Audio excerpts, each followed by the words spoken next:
Assalamualaikum warahmatullahi wabarakatuh. Halo sahabat Ikra Medical Podcast semuanya. Kembali lagi bersama saya, Dr. Hilman. Apa kabar semuanya? Semoga semua dalam keadaan sehat walafiat. Dan Alhamdulillah pada hari ini kita akan membahas topik yang menarik. Untuk podcast kali ini kita akan membahas mengenai stem cell dan risetnya dan bagaimana perkembangannya di Indonesia. Dan Alhamdulillah juga pada hari ini kita sudah kedatangan narasumber yang luar biasa, yaitu Prof. Ahmad Farid, dokter spesialis bedah saraf, konsultan. Assalamualaikum Prof. Waalaikumsalam. Selamat siang Prof. Siang. Bagaimana kabarnya Prof hari ini? Menyenangkan ya, karena diundang ke podcastnya Ikra nih. Alhamdulillah.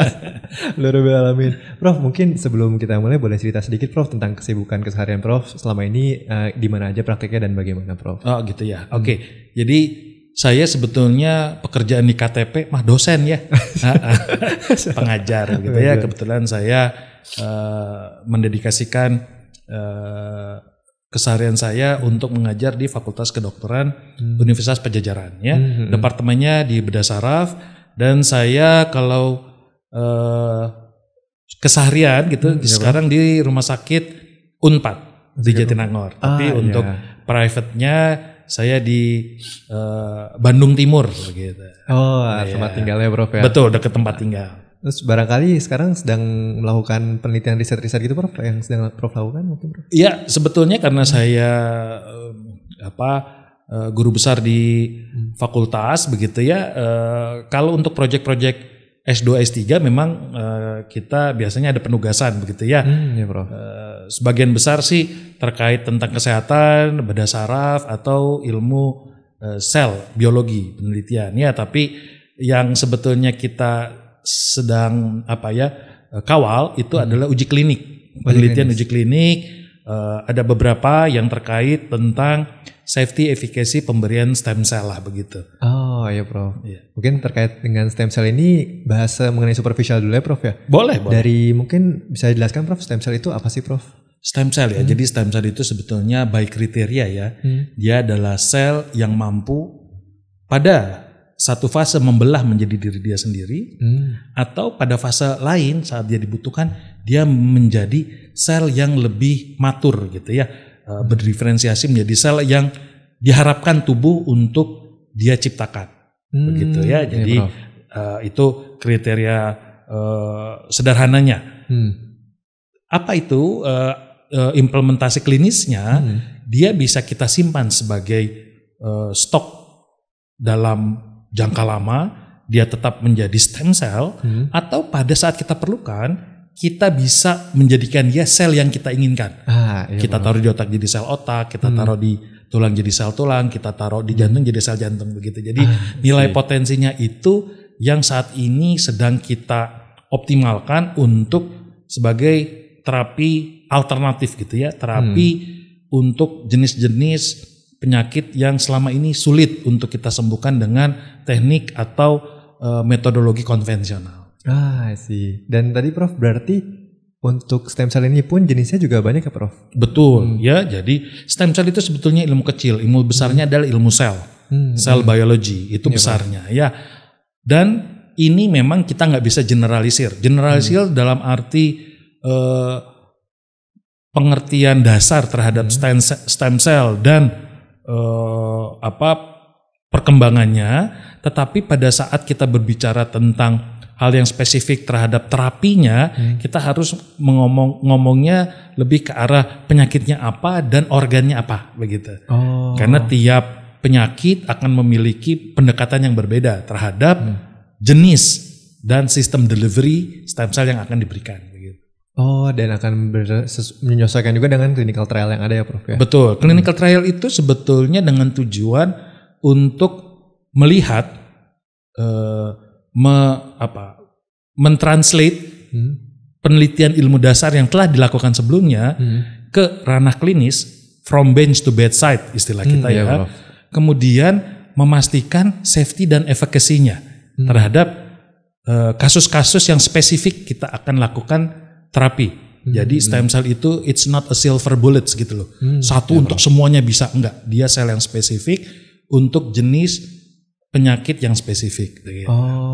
Ya Prof. Di stem cell ini pun ada ini nggak Prof, kecenderungan kayak sekarang nih yang lagi banyak diteliti misalnya stem cell yang berasal dari adipose tissue atau dari mana gitu Prof? Ya, betul. Jadi yang kita ketahui, yang harus kita ketahui selanjutnya adalah sumbernya. Iya Prof. Ya, karena sumber stem cell itu bisa banyak ya.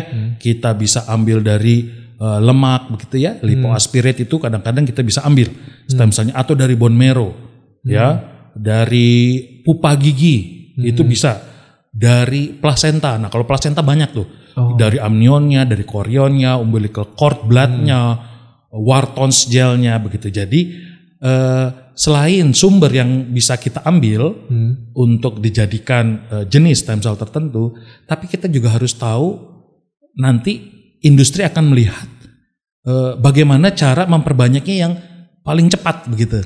Jadi semakin cepat diproduksi itu makin makin diminati di sektor industri karena dia mass production begitu ya. Kalau pupa gigi let's say gitu ya.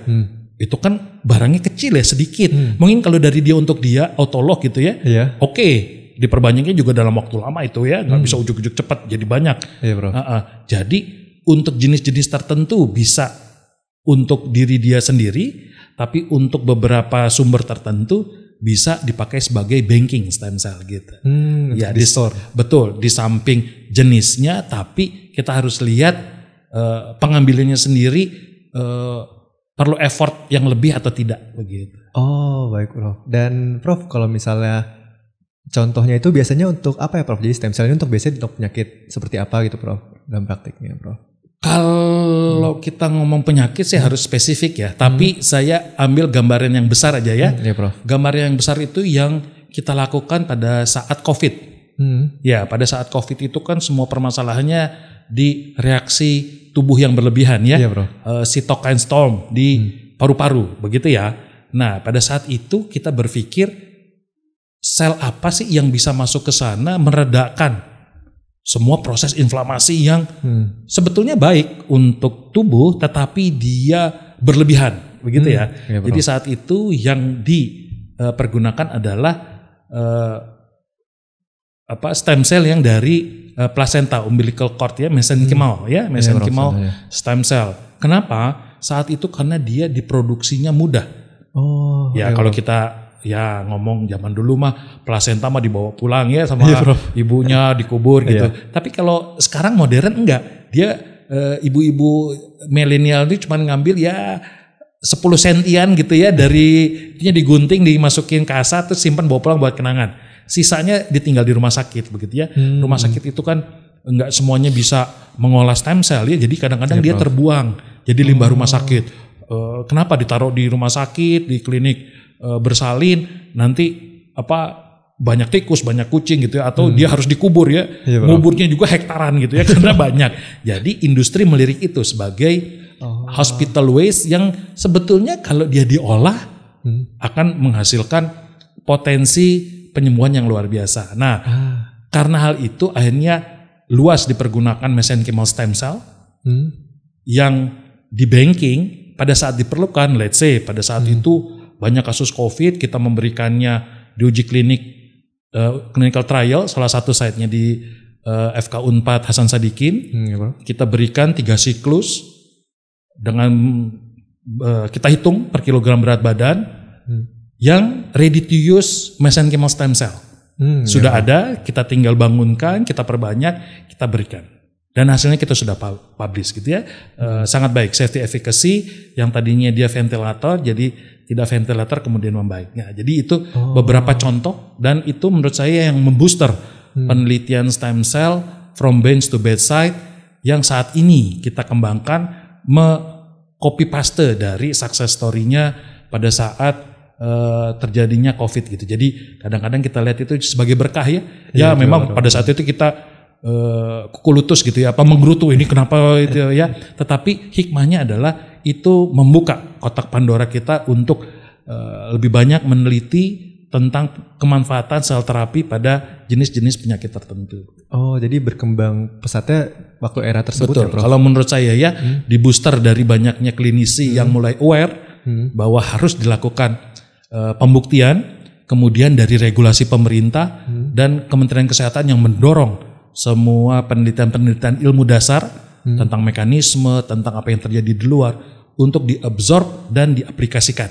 di program mereka yang kita sebut sebagai penelitian berbasis pelayanan. Iya, Prof. Begitu. Jadi itu yang mendorong, dan sekarang pemerintah dari Kementerian Kesehatan juga berkomitmen begitu untuk semua yang sudah terbukti safety efficacy-nya kita masukkan sebagai draft standar layanan stem cell yang nanti akan diverifikasi oleh Kemenkes, Komite Sel Punca Nasional, BPOM untuk dikeluarkan standar layanannya oleh Kemenkes begitu. Jadi ini semua mendorong banyak hal supaya kita lebih memastikan bahwa teknologinya bisa dilaksanakan di klinik begitu. Di fungsinya di penyembuhan penyakit di klinis. Ya, Prof. Berarti secara penelitian pun di Indonesia juga sudah didorong oleh pemerintah, Prof. Dan kalau ini, Prof, secara praktiknya apakah benar ada yang sudah memakai stem cell, Prof? Kalau ya kita nggak bisa tutup mata ya, kalau sebelumnya ada yang melakukan atau tanda kutip belum sesuai dengan regulasi, ya mungkin ada. Itu yang menjadi penting buat kita mengawal begitu. Dengan kebijakan pemerintah, dengan didorongnya klinisi mulai mengklaim tanda kutip ya, apa yang bisa mereka kerjakan, nanti itu akan terjadi suatu standar, satu spesialisasi akan memastikan dia beririsan dengan spesialisasi yang lain begitu ya. Dan regulasinya keluar kalau untuk penyakit tertentu dia akan dihandle oleh spesialis tertentu, kompetensinya apa saja. Jadi itu malah akan lebih memberikan kepastian hukum terhadap tindakan-tindakan yang selama ini tanda kutip sudah dikerjakan tapi belum dipayungi oleh legal aspeknya. Karena bukan hanya keilmuan stem cell-nya yang potensinya harus kita pastikan bagus, tidak membahayakan ke pasien, tetapi yang harus dipastikan selanjutnya adalah selnya berasal dari mana. Dan selnya sudah dipastikan human grade belum. Yang memang dipastikan untuk bisa diberikan kepada manusia. Karena itu beratnya kalau dia tidak qualified seperti apa yang telah sudah dicanangkan oleh BPOM, nanti yang dirugikan kan pasiennya sendiri. Gitu. Jadi tanda kutip kalau mau beli stem cell, yang denger nih ya di Ikra podcast ini, pastikan stem cell-nya sudah tersertifikasi CPOB. Tanda kutip sudah ada label halalnya lah begitu dari pemerintah, terutama dari BPOM. Jadi jangan membahayakan diri kita sendiri dengan membeli yang abal-abal lah, yang belum tersertifikasi, karena nanti ujung-ujungnya kalau terjadi komplikasi, ada komplain, nanti orang bilang, lah emang pakainya bukan yang sudah tersertifikasi pemerintah begitu ya. Ya Prof. Jadi selain didorong penelitiannya juga produksi stem cell-nya, dan setelahnya juga siapa yang tersertifikasi untuk melakukan. Siapa yang punya kompetensi untuk memberikannya. Ya itu jadi penting. Ya Prof. Prof.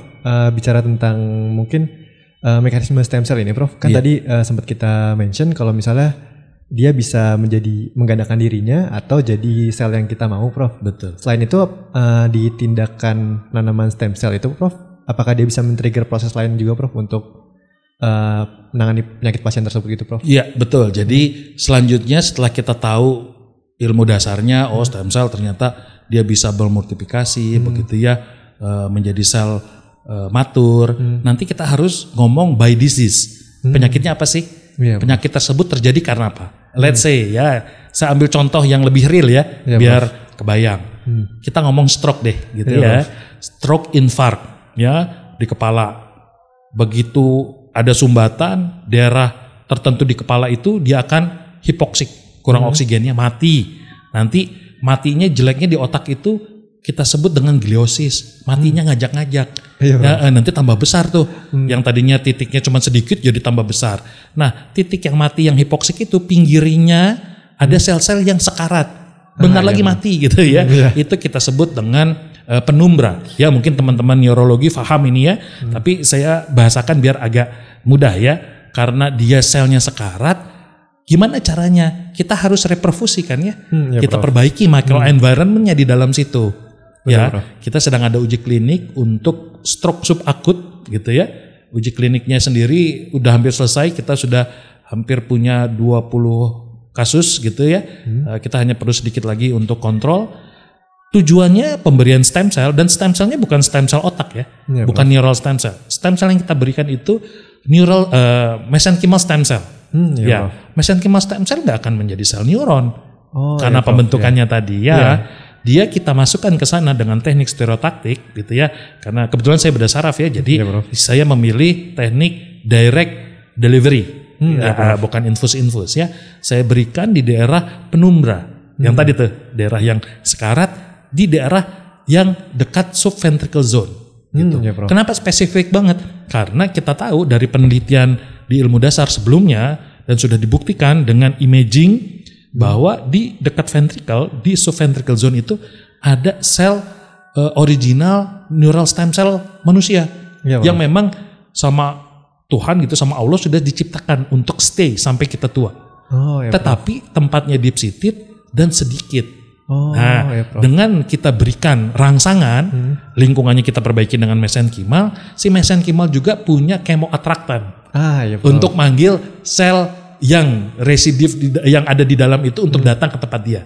Kita sebutnya help me signal, tolong gitu. Nanti dia akan datang setelah lingkungannya bagus, pasukan yang sesungguhnya neural stem cell akan masuk ke sana untuk membuat interneuron, rewiring kita bilang.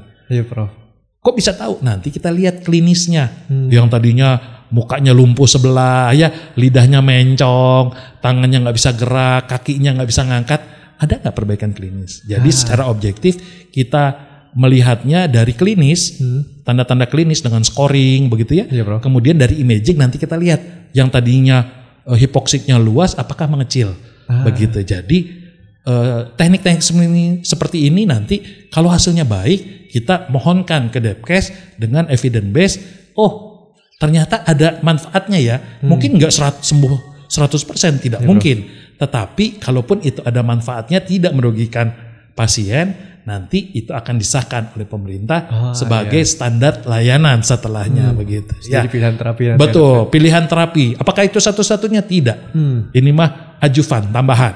Boleh pakai yang lain. Nanti gold standarnya selama ini kita pakai RTPA untuk melepas sumbatannya, boleh begitu. Karena ini optional. Siapa yang nentuin? Dokter yang bertanggung jawab, spesialisasi yang menangani pasiennya, yang akan memutuskan dengan expertnya dia. Kita lakukan ini, kita lakukan itu. Boleh nambah apa aja sih ajuvannya begitu ya. Jadi ada optional. Jadi opsi untuk tidak memperparah kondisinya, Prof. Betul. Ya, nanti setelah itu kita lanjutkan dengan rehabilitasi medik. Memang itu dia di protokolnya, biar dia setelah diberikan tidak neglect. Ya, jadi nanti fungsi dia itu dirangsang selanjutnya secara klinis oleh orang-orang yang concern di rehabilitasi medik. Ya, jadi bukan one man show begitu ya. Ini kerja tim untuk memastikan bahwa pasiennya mendapat pengobatan yang paripurna. Bicara ini, Prof, pilihan terapi. Kan biasanya dokter memilih untuk pilihan terapi itu mempertimbangkan juga side effect gitu, Prof. Kalau untuk terapi stem cell ini juga punya side effect-nya nggak, Prof? Ya, itu yang pemerintah inginkan. Uji klinik ini safety efficacy-nya itu di observasi. Ya, selama 1, 2 tahun, 3 tahun gitu tergantung dari yang kita ajukan pada saat uji klinik. Ya, tetapi pada uji klinik itu yang ditekankan untuk melihat responnya pada fase akut. Misal saat pemberian transfusi, baik itu intravena atau intraarteri, yang paling kita takutkan adalah shock anafilaktik. Kalau itu terjadi, itu yang harus direspon. Jadi harus ada protokol tuh. Kalau itu terjadi, bagaimana respon site tersebut untuk menangani shock anafilaktik. Ternyata oke, bagus. Delay respon ada nggak? Sebulan ada nggak? Kontrol. 3 bulan ada nggak? Lihat dengan imaging. 6 bulan ada nggak? Setahun bagaimana? Kalau itu berjalan lancar untuk kasus tertentu, let's say untuk 100 pasien misalnya, nanti dalam perjalanannya sambil dia diikuti, di follow up, kita mintakan untuk disahkan oleh pemerintah biar dalam perjalanannya kita bilang fase 1-2-nya udah lewat nih. Ya, fase 3-nya nambah jumlah jumlah pasien. Ya, Nah, itu yang kita sebut dengan evidence base gitu. Ya, jadi pemerintah memang mendorong itu agar memastikan dia memang aman buat si pasien, tetapi juga melindungi kita dari sisi hukum, gitu, melindungi dokter-dokternya dari sisi legal, gitu ya. Jadi memang kita harus pastikan secara pemberian long term dia tidak atau minimal menyebabkan side effect. Gitu. Ya Prof. Jadi pemerintah pun mendukung clinical trial ini, Prof. Dan pemerintah mendorong bahkan ya untuk memastikan kita jangan berlama-lama meneliti di ilmu dasar. Ilmu dasar penting, inovasi penting, tetapi jangan hanya berhenti di laporan-laporan penelitian lah begitu ya. Ya Prof. S2, tesis, S3 disertasi, tapi dia tidak diaplikasikan di ilmu klinisnya. Jadi pemerintah itu mendorong sebanyak mungkin untuk bisa ada aplikasinya. Dan itu dilindungi pada fase saat ini sebelum nanti pada pelaksanaannya memang di ACC, di peraturan pemerintah atau Kepmen terkait standar yang memang sudah terbukti baik dan punya efek terhadap penyakitnya. Contohnya ortopedi. Ya, ortopedi sudah dikeluarkan terlebih dahulu yang dari penelitian-penelitian sekarang sudah ke standar layanan dari uji klinik yang berhasil dilaporkan. Gitu. Ini harapannya diikuti oleh banyak bidang lain. Ya, saat ini ada bedah plastik yang sedang menunggu koreksi terakhir dan tanda tangan. Di draftnya yang saya lihat sudah ada bedah saraf, neurologi, ada bedah mulut, ada penyakit dalam begitu loh. Iya, Prof. Dokter umum gimana? Ya nanti dari dokter bedah umum, dari dokter umum apa yang akan diajukan? Let's say anti-aging, dia harus masukkan.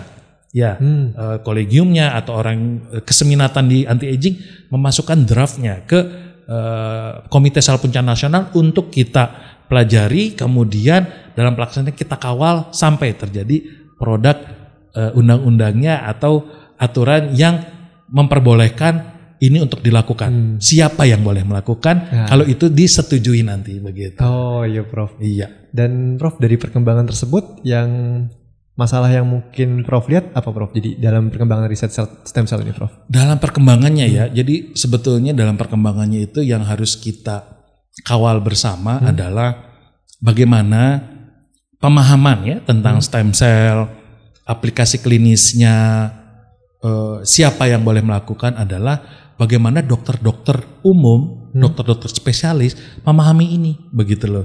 Karena kalau tanggung jawabnya hanya kita berikan pada kolegium, pada dokter-dokter dengan keseminatan, agak sulit gitu loh. Karena jadi dengan podcast kayak gini itu kita harapannya ya meningkatkan alertness untuk semua dokter harus mulai melihat.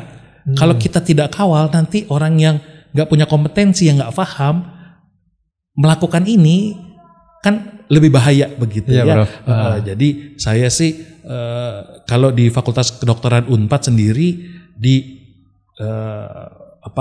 bidang yang saya kawal begitu NBSS gitu ya, Neuro Behavior Sensor System itu, mahasiswa-mahasiswa saya itu udah mulai aktif untuk ngomong tentang terapi sel, aplikasi klinis, bahkan ada yang sudah mulai membuat esai atau aplikasi-aplikasi related dengan terapi stem cell begitu. Jadi dokter umum, mahasiswa, dokter spesialis harus mulai melihat karena kalau itu tidak mereka ketahui, yang kita takutkan informasi ke masyarakatnya juga jadi mislead begitu. Ya, Bro. Ya, memacu diri kita sendiri untuk mulai mempelajari. Ya, merefresh lah ya. Mungkin dulu kita sudah pelajari, mungkin dulu kita sudah sedikit banyak punya pengalaman. Ya, transfusi stem cell ini dulunya itu transfusi darah. Ya, untuk penyakit-penyakit leukemia, sickle cell anemia, thalassemia, bone marrow infusion gitu ya. Itu kan kita sudah pelajarin dari lama. Nah, pengembangannya teknik terbarunya adalah terapi stem cell saat ini gitu. Jadi merefresh kembali dan memastikan kompetensi kita siap untuk pada suatu saat nih. Kalau pasar bebas itu mulai berjalan, staf asing, dokter asing mulai masuk, industri asing mulai masuk terhadap terapi stem cell, kita siap bersaing gitu di dalamnya. Iya, Prof. Gitu. Kita nggak bengong-bengong lagi, kita nggak gatek lagi, kita nggak sibuk pada saat regulasinya dibuka untuk berkompetisi secara internasional. Gitu. Dimulai dengan meningkatkan awareness-nya tadi. Betul. Ya harus mau nggak mau harus belajar lagi ya, Iya, merefresh ulang perkembangannya udah sampai sejauh mana sih. Iya, Prof. Acara ini bagus gitu ya untuk mulai kita meminta teman-teman gitu ya semua untuk mulai merefresh apa yang pemahaman kita yang terbaru tentang ilmu sel dan terapi sel begitu.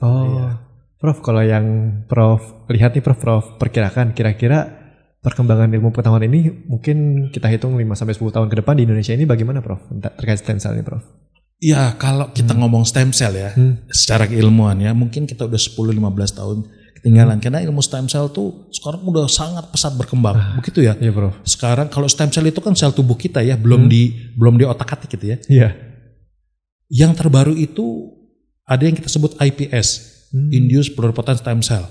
Itu engineering. Iya, Prof. Dengan racikan tertentu sel tua tadinya gitu ya, sel daki kita gitu ya. Kita masukin ke petri dish, dia dikasih racikan simsalabim gitu, abracadabra, sel siklusnya mundur ke belakang. Jadi sel muda seperti stem cell, makanya stem cell like. Induce karena di induce, ditaruh di otak jadi otak, taruh di tulang jadi tulang begitu ya. Iya, Prof. Teknologinya berkembang. Kemudian sekarang ada Nobel yang memberikan kepada editing gene. Iya, yang tadinya punya HIV diedit si base pair-nya jadi nanti selanjutnya tidak menghasilkan imun yang defect lagi begitu ya. CRISPR-Cas9 namanya. Gitu. Jadi udah sangat berkembang. Ya memang future kedepannya di negara barat sudah sangat advance. Setidaknya kita jangan terlalu ketinggalan. Kita mengikuti tetapi jangan juga jadi pengguna saja. Gampang imunoterapi kartisel dari luar negeri udah ada kita pakai aja deh. Ya kalau seperti itu nanti kita ngedumel kok kita nggak tidak dilibatkan banyak dalam penggunaannya, orang hanya datang dari luar negeri kemudian melakukannya di tanah air kita. Nah, saat ini adalah saat yang tepat rasanya gitu ya untuk kita mempersiapkan diri kalau nanti semua produk itu pengembangan sel punca yang di luar itu udah sangat booming dan siap diluncurkan ke pasaran, ya kita harus siap gitu. Ya Prof, betul Prof. Mungkin Prof barangkali terakhir tadi kan kita juga sudah sempat mention kalau awareness ini penting dan kita untuk refresh ilmu kembali itu penting. Barangkali Prof punya closing statement untuk para dokter umum Prof atau para yang calon dokter umum Prof di luar sana Prof. Ya, jadi kalau saya sih pragmatis gitu ya. Persiapkan diri kita untuk segala kemungkinan. Nilai kompetisi kita ini sekarang nggak dihitung lokal. Bandung, Jakarta, Surabaya gitu. Ya, kita nanti akan berhadapan dengan orang India, orang Pakistan, orang Iran, orang mana-mana yang masuk ke kita yang memang akan dipush untuk kita berkompetisi. Begitu. Jadi siapkan diri kita, pastikan bahwa kita punya kompetensinya untuk melakukan dan terlebih dengarkan Ikra gitu ya di podcastnya kan penuh dengan trigger-trigger untuk kita mempersiapkan diri terhadap persaingan global gitu. Siap Prof. Baik Prof. Makasih iklan banyak ya kalau itu ya. Gak apa-apa Prof. Iklan podcast. Oke. Prof tadi ilmunya sudah banyak sekali Prof yang Prof berikan. Terima kasih banyak Prof atas ilmunya. Terima kasih banyak atas kehadirannya. Semoga yang kita bicarakan bisa menjadi masukan untuk teman-temannya dan bisa berkembang lebih baik lagi nanti nontonnya. Baik Prof, saya izin tutup ya Prof. Iya, silakan. Baik, Ikra Medical Podcast, alhamdulillah kita sudah selesai. Terima kasih banyak atas perhatiannya. Saya pamit. Wassalamualaikum warahmatullahi wabarakatuh.